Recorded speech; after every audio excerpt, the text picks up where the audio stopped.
ऐं हीअ जेके अॼुकल्ह इहे वबाई इहे हालात ऐं कैफ़ियात जेके ॿुधण में अचनि था, इन जे बारे में हुज़ूर सल्लल्लाहु अलैहि वसल्लम जो इहो हुकुम आहे जिथे बि अहिड़े वबा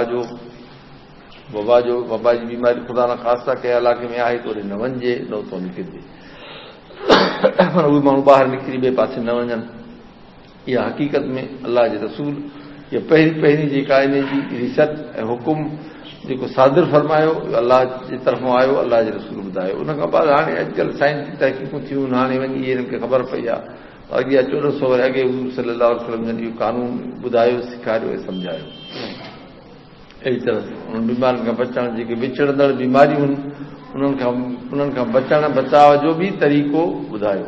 उन्हनि खां माण्हू पासीरो रहे। फिर मिनल जुज़ाम फरार असद जी हदीस बि आहे, कई हदीसूं इन्हनि जे लाइ दुआऊं अदिया वग़ैरह जेके इहो माण्हू हथ जिससे माण्हू जे वुसा जिससे उनजी दस्तरस आहे उन ताईं माण्हू पंहिंजी कोशिशि कंदो, एहतियात कंदो, मज़ीद अलाह तबारक व तआला खां पनाह वठंदो ऐं घुरंदो। बिस्मिल्लाहिल्लज़ी ला यज़ुरु मअ इस्मिही शैउन फिल अर्ज़ि वला फिस समाइ वहुव समीउल अलीम। इहा रिवायत में अचे थो, इहा हदीस, इहे जेको कलिमात आहिनि बिस्मिल्लाहिल्लज़ी ला यज़ुरु मअ इस्मिही शैउन फिल अर्ज़ि वला फिस समाइ वहुव समीउल अलीम, माण्हू जिथे बि वञे इहा आयत पढ़े ऐं इहा हदीस शरीफ़ आहे, इहा पढ़े, फरमाइनि था जिथे माण्हू वेंदो फयज़ुरु शैउन, उनखे का शइ नुक़सान ॾींदी न ॾींदी। मतिलबु जे अंदेशे खां बचण जे लाइ या हुज़ूर सल्लल्लाहु अलैहि वसल्लम हदीस सेखारी। अहिड़ी तरह सां रिवायात में ॿिया बि अहादीस ऐं अहिड़े क़िस्म जा कलमात अचनि था। ईअं अचे थो सुब्हानल्लाहिल अज़ीम व बिहम्दिही ला हौल वला कुव्वत इल्ला बिल्लाहिल अलिय्यिल अज़ीम। इहा बि सुबुह जी नमाज़ खां पोइ पढ़िजे त 3 दफ़ा या 5 दफ़ा मां हमेशह माण्हू पंहिंजो मामूल करे। अहिड़े क़िस्म जी ताउन वग़ैरह ऐं पंहिंजो फालिज या अहिड़े क़िस्म जी जेके बीमारियूं ख़तरनाक आहिनि अलाह तबारक व तआला नागहानी बीमारियुनि खां बचाए थो। तव्हां असांखे अलाह तबारक व तआला सिहत आफ़ियत ईमान सलामती नसीब करे। सभिनी मुस्लमाननि खे अलाह तबारक व तआला अमराज़ सय्यह खां ऐं अहिड़े क़िस्म जी कुफ़र ऐं शिरक खां, अहिड़े क़िस्म जी बिदात खां महफ़ूज़ रखे। सॼे मुल्क खे, सॼे आलम इस्लाम खे अलाह तबारक व तआला असांखे पंहिंजी रज़ा नसीब करे, तकलीफ़ुनि खां बचाए, आफ़ियत ॾे। हुज़ूर सल्लल्लाहु अलैहि वसल्लम फरमाया था त सल्लल्लाहु अल आफ़िया, अलाह खां आफ़ियत घुरो, लैस बिवराइल आफ़िया निअमा, आफ़ियत खां वधीक का नेमत न आहे। अल्लाह मिना नसअलुकल अफ़्व वल आफ़िया वल मुआफ़ात दाइमा फ़िद दीन व दुनिया वल आख़िरा। या अल्लाह असांखे आफ़ियत ॾे दीन में, दुनिया में, आख़िरत।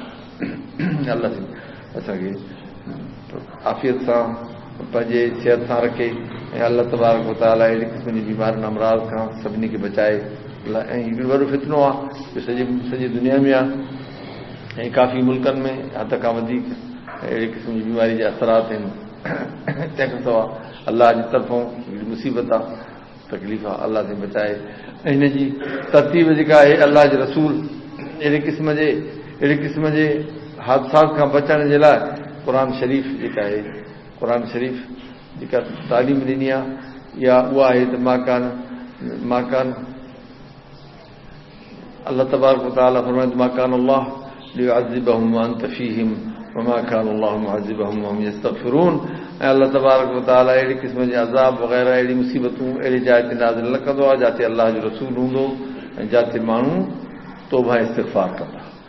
इस्तिग़फ़ार ऐं तौबा अस्तग़फिरुल्लाह रब्बी मिन कुल्लि ज़ंबिन व अतूबु इलैह, इहो बि इन जे लाइ वज़ीफ़ो, अहम तरीन वज़ीफ़ो आहे। तौबा इस्तिग़फ़ार बि ऐं हुन सां गॾोगॾु तस्बीह तहमीद ऐं ताबुज़, 3 शयूं, इस्तिग़फ़ार, तस्बीह, ताबुज़। बिस्मिल्लाहिल्लज़ी ला यज़ुरु, इहो ताबुज़ थी वियो। औज़ु बिकलिमातिल्लाहि ताम्माति मिन शर्रि मा ख़लक़, इहो ताबुज़। ऐं तस्बीह सुब्हानल्लाहिल अज़ीम व बिहम्दिही ला हौल वला कुव्वत इल्ला बिल्लाहिल अलिय्यिल अज़ीम।